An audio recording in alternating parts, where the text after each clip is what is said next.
So, hello students. Today we are going to start a new chapter and that is called aggression, यानी कि आक्रामकता. So, the question that we are going to discuss today, aggression में जो हमारा question, जो पहला question है वो है कि आक्रामकता या aggression से आपका क्या अभिप्राय है? What do you mean by aggression? And इसके जो मुख्य जो सिद्धांत हैं उनको वर्णन करें. ठीक है, तो aggression के जो मेन जो थियोरीज हैं उनको डिस्क्राइब करें. तो एग्रेशन यानी कि आक्रामकता बहुत ही कॉमन वर्ड है. ये आम एवरीडे लैंग्वेज में हम इसको यूज करते हैं और कम या ज्यादा मात्रा में हर प्रकार की सोसाइटी में, हर प्रकार के एरिया में आपको एग्रेशन के या आक्रामकता के जो संयोग है, जो इंसिडेंट्स हैं, वो देखने को, वो सुनने को मिलते हैं. आप टीवी ऑन करें, आप न्यूज़पेपर्स खोलें, हर जगह कहीं ना कहीं आपको एग्रेशन के या आक्रामकता के जो इंसिडेंट्स हैं वो आपको देखने को या पढ़ने को मिल जाएंगे. तो यहाँ पर हमारा तात्पर्य है कि साइकोलॉजिकल सेंस में, यानी कि मनोवैज्ञानिक तौर पर हम किस प्रकार से एग्रेशन को एक्सप्लेन कर सकते हैं या उसका हम मीनिंग कर सकते हैं. ठीक है, तो इसमें विभिन्न प्रकार की डेफिनेशंस जो हैं, विभिन्न प्रकार की परिभाषाएं डिफरेंट साइकोलॉजिस्ट ने प्रतिपादित करी हैं. एक एक करके हम उनको डिस्कस करेंगे और कितनी वो हमारे लिए इम्पोर्टेंट है या कितने क्लियरली या स्पष्टता से वो एग्रेशन को एक्सप्लेन कर सकते हैं, वो हम अभी देखते हैं. तो बेसिकली 4 प्रकार की जो डेफिनेशंस हैं वो हमारे आगे प्रतिपादित करी गई हैं. तो सबसे पहली डेफिनेशन जो है, first group of definitions you can say, Arnold बस जो है साइकोलॉजिस्ट, उनके द्वारा प्रतिपादित करी गई थी 1961 में. सॉरी. तो उन्होंने क्या कहा था आक्रामकता के बारे में कि आक्रामकता क्या है? दूसरों को नुकसान पहुंचाना. बहुत ही इजी, बहुत ही सिंपल डेफिनेशन ये दी थी, दूसरों को नुकसान पहुंचाना. परंतु बिकॉज इतनी ज्यादा सिंपल थी, इसके ऊपर काफी क्रिटिसिज्म हुआ. ठीक है, काफी ज्यादा लोगों ने इसको इसकी जो डिसएडवांटेजेस हैं, इसकी जो आलोचनाएं थी वो हमारे आगे करी, बिकॉज इतनी ज्यादा मतलब सिंपल डेफिनेशन ये नहीं हो सकती कि दूसरों को नुकसान पहुंचाना. तो इसी वजह से इस डेफिनेशन को खंडित कर दिया गया था और दूसरी डेफिनेशन हमारे सामने आई जो कि बर्कोविट्स ने हमें बताई थी 1974 में. उन्होंने एक वर्ड इसमें ऐड करा था जो कि पहली डेफिनेशन में नहीं था, जिसके कारण इसको क्रिटिसाइज किया गया था. वो था नियत. यानी एग्रेशन क्या होता है? किसी भी दूसरे व्यक्ति को जानबूझकर या नियत से उसको क्षति पहुंचाना.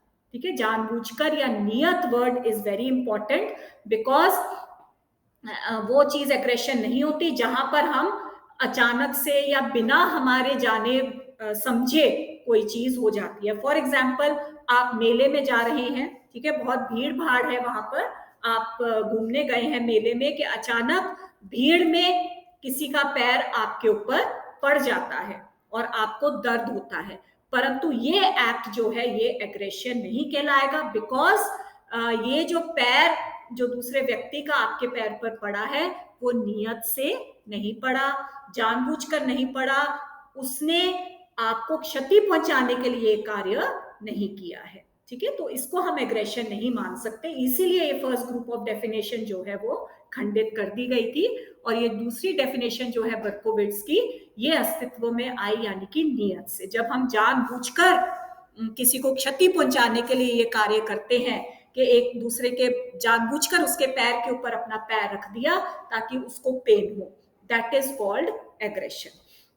हालांकि काफी इसको एक्सप्लेन किया गया था और काफी स्पष्ट तरीके से एग्रेशन को एक्सप्लेन किया था, परंतु इसमें फिर एक कमी पाई गई और वो ये है कि क्या जिस व्यक्ति को आप क्षति पहुंचाना चाहते हैं, क्या वो व्यक्ति उस क्षति से बचना चाहता है कि नहीं. तो इसमें ये कमी पाई जाने की वजह से इस डेफिनेशन को भी खंडित कर दिया गया. फिर हमारी तीसरी जो डेफिनेशन है वो अस्तित्व में आई, जिसमें इस चीज को और एक लाइन को और जोड़ दिया गया यानी एग्रेशन क्या है? एक व्यक्ति का दूसरे व्यक्ति के प्रति ऐसा व्यवहार जो कि नियत से करा जाए जिससे कि दूसरे व्यक्ति को क्षति हो, और जिस व्यवहार से दूसरा व्यक्ति बचना चाहता है या परिहार करना चाहता है। सो ये डेफिनेशन सामने आई, यानी कि एक ऐसी अवस्था होती है एग्रेशन जिसमें कि ऐसी क्षति पहुंचाई जाती है जिससे कि पीड़ित व्यक्ति बचना चाहता है। तो ये काफी हद तक मतलब यूनिवर्सल डेफिनेशन मानी गई। काफी मनोवैज्ञानिकों ने इस वर्ग की डेफिनेशन को एक्सेप्ट भी करा, परंतु कुछ ऐसे मनोवैज्ञानिक भी आए जिन्होंने इसको अपूर्ण बताया या इसको उन्होंने इनकम्प्लीट बताया। ठीक है, बिकॉज इसमें जो मंशा जो है क्षति पहुंचाने की, वो ह्यूमन बींग्स के लिए तो हम तय कर सकते हैं, बिकॉज ह्यूमन बींग्स की साइकोलॉजी को हम समझ सकते हैं, ह्यूमन बींग्स की साइकोलॉजी को हम अंडरस्टैंड कर सकते हैं, परंतु इसमें पशुओं की क्या मंशा है? क्या पशु जानबूझकर या नियत से क्षति पहुंचाता है दूसरे को? तो ये हमें समझ में नहीं आई। तो इस वजह से कुछ मनोवैज्ञानिकों ने इस डेफिनेशन को भी एक्सेप्ट नहीं किया और उन्होंने फिर एक चौथे वर्ग की डेफिनेशन दी थी, ऑपरेशनल या डेफिनेशन जो है वो सामने आई थी, जिसमें कि नियत वर्ड जो है उसको निकाल दिया गया, यानी कि क्षति पहुंचाना किसी दूसरे व्यक्ति को जिससे ऐसी क्षति जिससे कि पीड़ित व्यक्ति बचना चाहता है। ठीक है, तो इस तरीके से ये डेफिनेशंस जो हैं सामने आई हमारे, और इनमें थर्ड और फोर्थ कैटेगरी की जो डेफिनेशंस हैं, यानी थर्ड कैटेगरी की है कि दूसरे व्यक्ति को नियत से क्षति पहुंचाना जिसमें कि दूसरा व्यक्ति जिससे परिहार करना चाहता है, या फिर दूसरे व्यक्ति को ऐसी क्षति पहुंचाना जिससे कि व्यक्ति परिहार करना चाहता है। तो इस तरीके से ये दो डेफिनेशन सामने आई। चौथी डेफिनेशन में नियत वर्ड जो है वो हटा दिया गया, बिकॉज जैसे मैंने अभी आपको बताया, पशुओं के केस में नियत जो चीज है, नियत की जो मंशा जो है, वो हम उसको एक्सप्लेन नहीं कर सकते या उसको हम क्लैरिफाई नहीं कर सकते। ठीक है, तो इस तरीके से हम एग्रेशन को एक्सप्लेन कर सकते हैं। Now we come to the characteristics, यानी एग्रेशन की विशेषताएं। तो एग्रेशन जो है बेसिकली भौतिक हो सकता है, ठीक है, या फिर ये शारीरिक हो सकता है, मानसिक हो सकता है। तो इस तरीके से aggression can be anything out of this. Then ये जानबूझकर या नियत से करा जाने वाला व्यवहार होता है। देन ऐसा व्यवहार होता है जिससे कि पीड़ित व्यक्ति बचना चाहता है। एंड अगेन अनदर कैरेक्टरिस्टिक है कि ये एग्रेशन जो है ये कई प्रकार का हो सकता है। इट कैन बी वर्बल, यानी कि मौखिक गाली गलौज करना। इट कैन बी फिजिकल, यानी कि किसी को फिजिकली हार्म करना। ठीक है, डायरेक्ट हो सकता है, इनडायरेक्ट हो सकता है, या फिर इमोशन या संवेग बेस्ड भी हो सकता है। तो इसके कई प्रकार होते हैं एग्रेशन के। ठीक है, हम सिर्फ ये नहीं कह सकते कि किसी को मार देना या किसी को गाली गलौज करना यही एग्रेशन कहलाएगा। इसके अलावा भी कई प्रकार होते हैं।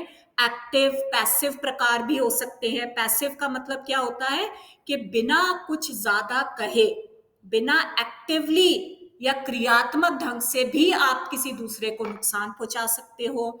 डायरेक्ट, इनडायरेक्ट भी होता है। इनडायरेक्ट क्या, डायरेक्ट का मतलब तो होता है कि आमने सामने रहकर, जिसमें कि हम वर्बल या नॉन वर्बल आ जाता है। इनडायरेक्ट कैन बी कि इनडायरेक्टली, यानी कि उसको आप क्षति कैसे पहुंचाते हो कि उसके बारे में किसी से शिकायत कर देनी।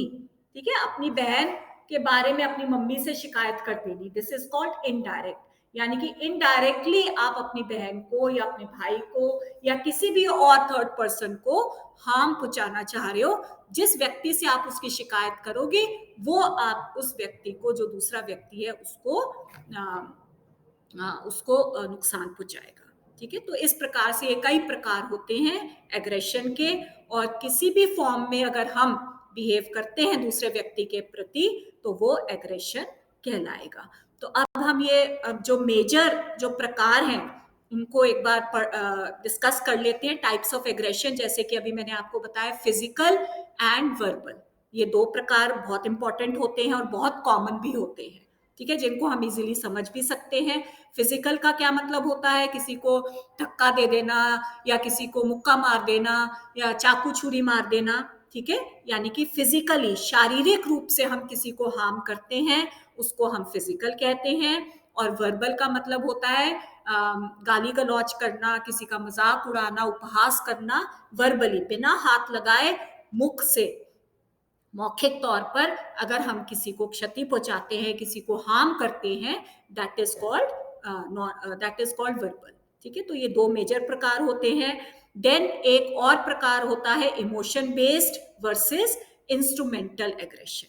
इमोशन बेस्ड क्या होता है? किसी के संवेगों के साथ खेलना, जिसके इमोशंस के साथ आप खिलवाड़ करते हैं, उसके इमोशंस को नुकसान पहुंचाते हैं, इस प्रकार से उसके साथ बिहेव करते हैं कि उसके इमोशंस प्रदर्शित होते हैं, भय के, क्रोध के, ठीक है, जेलसी के, कई प्रकार के इमोशंस जो हैं आप दूसरे व्यक्ति के अंदर एलिसिट कर सकते हैं। That is called emotion based.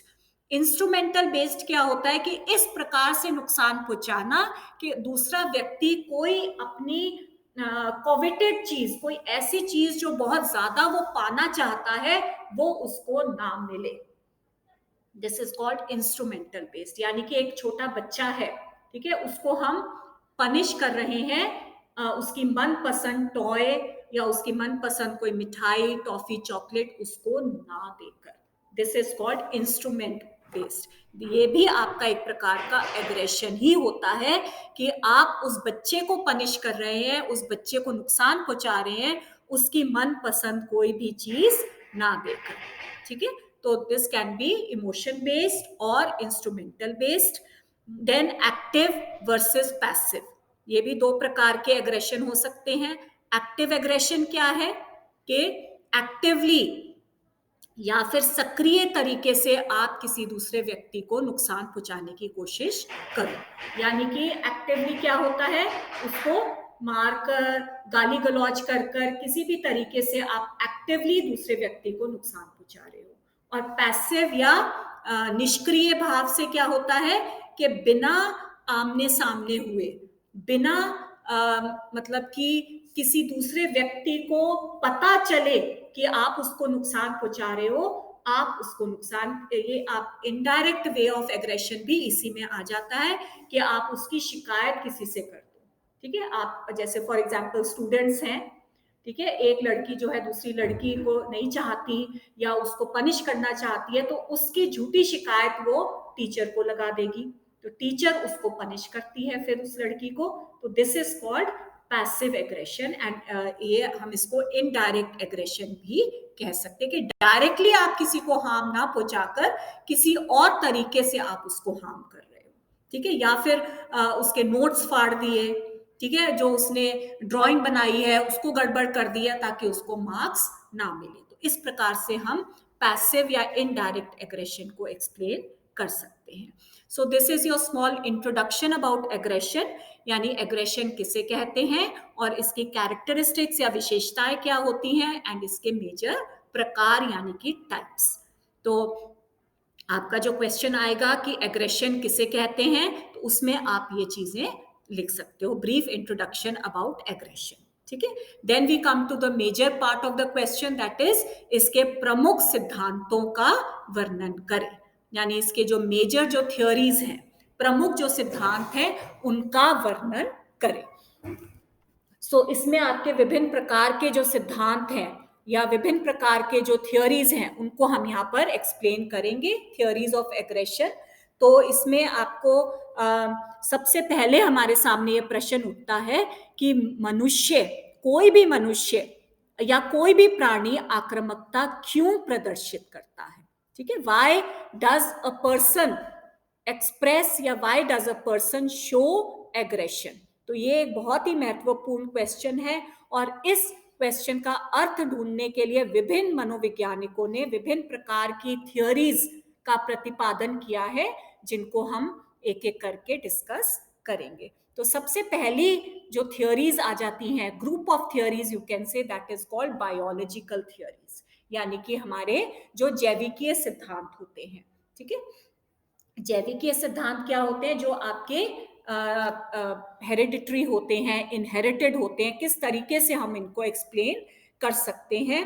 तो इसमें आपके जो कुछ बायोलॉजिकल हमारे हेरिटेज होता है, कुछ बायोलॉजिकल मोटिव्स होते हैं। ठीक है, जैसे कि भूख है, प्यास है, सेक्स है, ये आपके बायोलॉजिकल मोटिव्स होते हैं जो हमें कुछ ना कुछ करने के लिए उकसाते हैं, मोटिवेट करते हैं। तो उसी प्रकार से इनके द्वारा हम एग्रेशन को भी एक्सप्लेन कर सकते हैं। तो बायोलॉजिकल थ्योरीज में सबसे पहली थ्योरी आ जाती है आपकी एवोल्यूशनरी थ्योरी, उद्विकासात्मक सिद्धांत जिसको कहा जाता है। डार्विन का ये फेमस सिद्धांत है। चार्ल्स डार्विन के बारे में आप सबने सुना होगा। तो डार्विन का फेमस जो सिद्धांत था, that is survival of the fittest, यानी जो स्ट्रॉन्ग व्यक्ति है, ठीक है, जो प्रबल व्यक्ति होगा वही, या प्रबल प्राणी जो भी होगा वो सरवाइव करेगा, और जो वीक होगा, कमजोर होगा, वो खत्म हो जाएगा या उसकी मृत्यु हो जाएगी।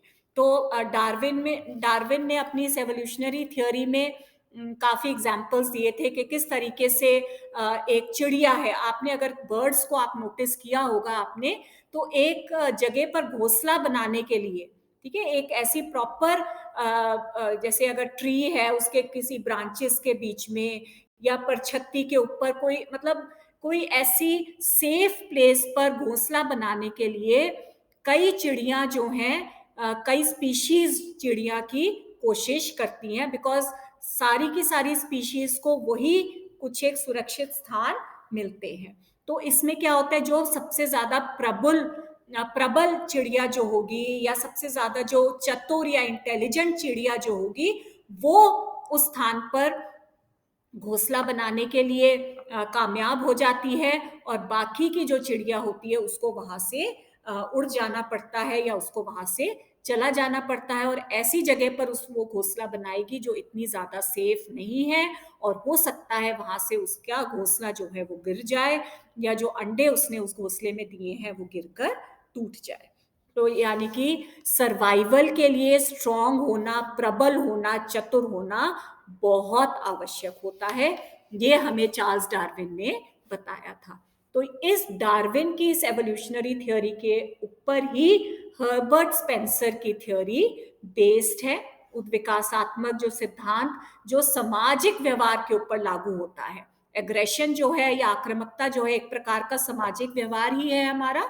तो हर्बर्ट स्पेंसर ने एग्रेशन को एवोल्यूशनरी या डार्विन की एवोल्यूशनरी थ्योरी के साथ लिंक किया था। ठीक है, और उन्होंने ये बताया था कि हर व्यक्ति का एक मेन एम होता है अपने सुखों को बढ़ाना और अपने दुखों को कम करना। ठीक है, तो यही चीज यही है कि जितने ज्यादा आपके सुख बढ़ेंगे उतना आसानी से आप सरवाइव करोगे, बिकॉज वो आपको मेंटली एंड फिजिकली स्ट्रांग बनाएंगे। और जितना ज्यादा आपके दुख अगर बढ़ते जाएंगे तो वो आपको मेंटली और फिजिकली वीक बनाएंगे, और जिसकी वजह से आप किसी भी अपने समाज में स्टैंड नहीं कर पाओगे, दूसरे व्यक्तियों को फेस नहीं कर पाओगे, और जिसकी वजह से धीरे धीरे आप खत्म हो जाओगे। तो इस तरीके से हर्बर्ट स्पेंसर ने हमें सामाजिक व्यवहार को एक्सप्लेन किया था कि हमारा सामाजिक व्यवहार क्या कहता है कि हमने अपने आप को समाज में बनाए रखने के लिए अपने सुखों को इंक्रीज करना है, बढ़ाना है, और अपने दुखों को कम करना है। ठीक है, तो ये 1895 में ये थ्योरी जो है हर्बर्ट स्पेंसर ने हमें एवोल्यूशनरी थ्योरी दी थी। और आधुनिक युग में यानी कि 1975 में विल्सन ने भी इसी प्रकार से सोशियो बायोलॉजिकल थ्योरी को एक्सप्लेन किया था, और उनका यही मत था कि जिस भी स्पीशीज के जीन्स स्ट्रांग होंगे, ठीक है, जिस भी स्पीशीज के जीन्स स्ट्रांग होंगे उनकी आगामी जो आने वाली जो पीढ़ी होती है यानी नेक्स्ट जनरेशन जो है वो उतनी स्ट्रांग बनेगी। और जिनके जीन्स वीक होते हैं, जो वीक जीन्स अपनी आने वाली पीढ़ी को पास ऑन करते हैं, तो वो जो जनरेशन है वो वीक होती जाएगी और धीरे धीरे ये जो जनरेशन है वो खत्म होती जाएगी। ठीक है, तो स्पीशीज की सर्वाइवल के लिए अब आपने ये देखा होगा कि बहुत सी ऐसी स्पीशीज है धीरे धीरे जो एक्सटिंक्ट होती जा रही हैं। ठीक है, जो खत्म होती जा रही है बिकॉज उनको सरवाइव करने के लिए उनके जीन्स जो हैं इतने स्ट्रॉन्ग नहीं थे। ठीक है, तो वो अगर हमने अपने जीन्स को स्ट्रॉन्ग करना है तो हमने अपने दुखों को कम करना है और अपने सुख को या अपने हैप्पीनेस को बढ़ाना है, जिससे कि हम फिजिकली और मेंटली स्ट्रॉन्ग रहेंगे, हमारे जीन्स स्ट्रॉन्ग रहेंगे और वो हम अपने आने वाली जो जनरेशन है उनको हम स्ट्रॉन्ग जीन्स जो हैं वो पास ऑन करेंगे, स्ट्रॉन्ग बायोलॉजिकल नेचर उनको पास ऑन करेंगे, जिसकी वजह से वो सरवाइव करते जाएंगे और हमारी जो पीढ़ी जो है वो बढ़ती जाएगी। ठीक है, तो काफी हद तक काफी मनोवैज्ञानिकों ने इस थ्योरी को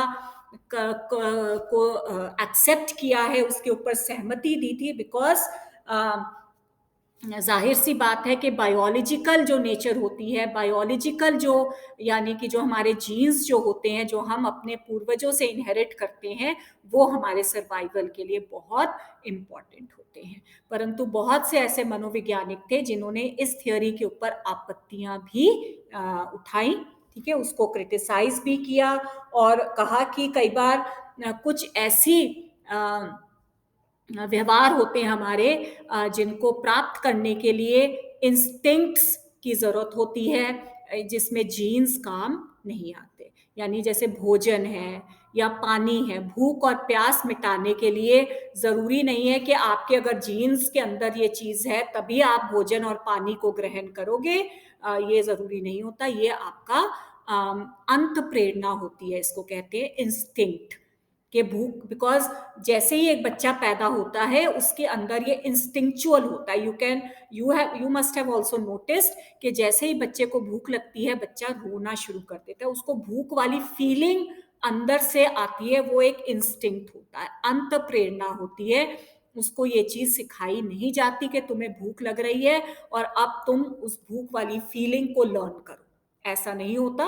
वो भूख वाली फीलिंग जो है वो इंस्टिंक्चुअल होती है। ठीक है, तो उसके लिए जीन्स जो है वो इम्पॉर्टेंट नहीं होते हैं। ठीक है, और उस भूख को मिटाने के लिए भी बच्चा जो है एग्रेसिव सामाजिक व्यवहार प्रदर्शित करता है। ठीक है, जिसमें कि रोएगा वो धीरे धीरे, जैसे जैसे भूख बढ़ती जाती है या दूध मिलने में देरी होती जाती है, वैसे वैसे उसका जो एग्रेसिव व्यवहार जो है वो बढ़ता जाता है। ठीक है, शुरू शुरू में वो धीरे धीरे रोएगा, फिर वो रोना बढ़ता जाता है, फिर वो हाथ पैर मारना शुरू कर देगा, फिर वो और तरीके से इंटरनल और एक्सटर्नल बॉडीली चेंजेस जो हैं आपको नजर आने लगते हैं उस बच्चे के अंदर। तो ये सारा इंस्टिंक्चुअल होता है, इन्नेट होता है, ये अंत प्रेरणा होती है, ये सिखाई नहीं जाती या ये जीन्स के द्वारा नहीं हमारे अंदर आती या डेवलप होती। ठीक है, तो इस तरीके से बहुत से मनोवैज्ञानिकों ने इसके ऊपर अपनी आलोचनाएं भी करी हैं, परंतु बहुत ऐसे मनोवैज्ञानिकों ने जिसने इस थियोरी को एक्सेप्ट भी किया है। So now we come to the next theory that is called psychoanalytical theory. ठीक है, तो ये भी आपकी जैविकीय थियोरीज के अंतर्गत ही आता है। जैविकीय थियोरीज में सबसे पहले आपका उद्विकासात्मक सिद्धांत था और फिर नेक्स्ट सिद्धांत आ जाता है आपका साइको एनालिटिकल थ्योरी, जो कि फ्रॉइड द्वारा प्रतिपादित किया गया है। सिगमंड फ्रॉइड 1933 में उन्होंने ये थ्योरी को प्रतिपादित किया था। जो अभी हम बायोलॉजिकल थ्योरी की जो आपत्ति थी इंस्टिंक्ट वाली, वो हमें फ्रॉइड ने एक्सप्लेन करी है और इन्होंने इसको इंस्टिंक्ट थ्योरी या मूल प्रवृत्ति सिद्धांत भी कहा है। मूल प्रवृत्ति सिद्धांत या इंस्टिंक्ट थ्योरी का प्रतिपादन 1920 में फ्रॉइड ने किया था और उन्होंने इसको कुंठा या फ्रस्ट्रेशन से रिलेट किया था। यानी कि एग्रेशन क्या है, कुंठा के प्रति हमारा जो रिस्पॉन्स होता है या हमारा जो रिएक्शन होता है। कुंठा क्या है, किसी भी लक्ष्य प्राप्ति के मार्ग में जब बाधा उत्पन्न होती है उससे हमारे अंदर कुंठा होती है, और जितनी ज्यादा हमारे अंदर कुंठा बढ़ती जाएगी उतना ज्यादा हमें क्रोध आएगा, और हमें क्रोध आएगा तो हम एग्रेसिव व्यवहार करेंगे। ठीक है, सो बहुत ही सिंपल तरीके से फ्रॉइड ने हमें इसको एक्सप्लेन किया है, और उन्होंने ये भी बताए थे कि हर व्यक्ति के अंदर दो प्रकार की मूल प्रवृत्तियां पाई जाती हैं, इरोस एंड थैंटोस। इरोस क्या है, ग्रीक वर्ड्स हैं ये। इरोस क्या है, जीवन मूल प्रवृत्ति, और थैंटोस क्या है, मृत्यु मूल प्रवृत्ति। क्या मतलब है इसका? जीवन मूल प्रवृत्ति का क्या मतलब है, जब हम यंग हैं, जब हम एक्टिव हैं, जब हम अपने सुखों को बढ़ा रहे हैं, अपने सुखों से अपनी लाइफ को संचालित करते हैं, तो हम तब हम जीवन मूल प्रवृत्ति से कार्यरत होते हैं। और जैसे धीरे धीरे हमारी जब एज बढ़ती जाती है और हमारे अंदर कमजोरियां आती हैं, वीकनेसेस आती हैं, कई प्रकार के फिजिकल और मेंटल तरीके से हम डाउन होते जाते हैं, तब हमारे अंदर थैंटोस मूल प्रवृत्ति जो है या मृत्यु मूल प्रवृत्ति जो है वो स्ट्रांग होती है। और जितनी ज्यादा ये मृत्यु मूल प्रवृत्ति बढ़ती जाएगी उतना ज्यादा आप और कमजोर होते जाओगे, और एक समय ऐसा आएगा जब आपकी मृत्यु हो जाती है, आप खत्म हो जाते हो।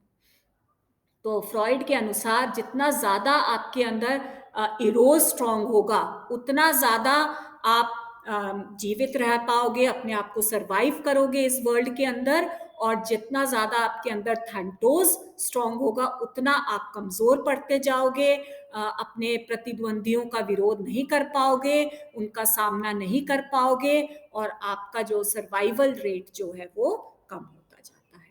ठीक है, तो इस तरीके से इरोज और थैंटोस के आधार पर फ्रॉइड ने हमें एग्रेसिव बिहेवियर के बारे में बताया, और किस तरीके से हम इस वर्ल्ड में अपने आप को सरवाइव कर सकते हैं उसके बारे में एक्सप्लेन किया था। तो समाज में अगर हम बिना किसी रोक टोक के अपनी सेटिस्फैक्शन के आधार पर, अपनी संतुष्टि को पाने के आधार पर कार्य करेंगे, उतना ज्यादा हम सरवाइव कर पाने के लिए पॉजिटिव रहेंगे। और जितना हम अपने आप को संतुष्ट नहीं कर पाएंगे, अपने आप को सेटिस्फाई नहीं कर पाएंगे, सामाजिक मानकों को ज्यादा अहमियत देकर अपनी जो निजी जो वांट्स हैं, निजी जो नीड्स हैं, उनको हम सेटिस्फाई नहीं कर पाएंगे, उतना ज्यादा हम इस समाज में सरवाइव नहीं कर पाएंगे।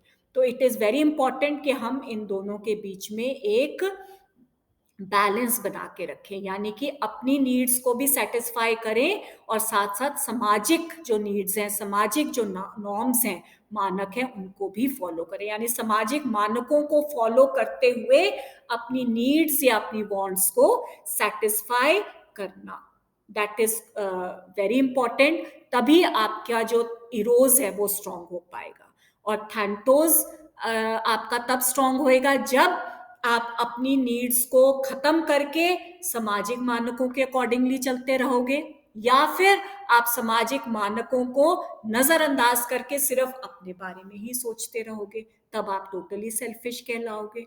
ठीक है, तो ये दोनों ही सूरतों में या दोनों ही सिचुएशंस में आप सरवाइव नहीं कर पाओगे। आपका थैंटोस जो है वो स्ट्रांग होता जाएगा, और आप धीरे धीरे फिजिकली और मेंटली वीक होते जाओगे। ठीक है, तो फ्रॉइड ने यही कहा है कि हमें अगर सरवाइव करना है तो हमें अपने इरोज को स्ट्रांग रखना होगा, और अपने जो थैंटोस है उसको हमें वीक करना होगा, तभी हम इस समाज में अपने आप को सरवाइव कर सकते हैं। ठीक है, तो ये थी आपकी बायोलॉजिकल ग्रुप ऑफ थियोरीज। इसमें आप दो थियोरीज कर लेंगे, evolutionary theory and psycho analytical theory. Evolutionary theory जो है वो डार्विन की थियोरी के ऊपर बेस्ड है। हर्बर्ट स्पेंसर ने और विल्सन ने हमें सोशल नीड्स के ऊपर या जो सोशल वांट्स है उसके साथ इस चीज को लिंक किया है डार्विन की थियोरी को। और दूसरी थियोरी है आपकी साइको एनालिटिकल थियोरी, जो कि फ्रॉइड द्वारा प्रतिपादित है, और उन्होंने हमें ये इंस्टिंक्ट थियोरी के भी इसको नाम दिया था। इंस्टिंक्ट थियोरी यानी कि आपकी मूल प्रवृत्ति, अंदर से इंस्टिंक्ट होती है, अंत प्रेरणा होती है सर्वाइवल के लिए। इसमें हेरिडिटी का या इसमें जीन्स का कोई रिलेशन नहीं होता। ठीक है, तो ये थी आपकी बायोलॉजिकल ग्रुप ऑफ थियोरी। फिर आपकी दूसरी थियोरीज आती हैं जिसको हम ड्राइव थियोरीज कहते हैं। ठीक है, तो ये अब हम नेक्स्ट क्लास में करेंगे। I hope it is clear to you girls. Thank you.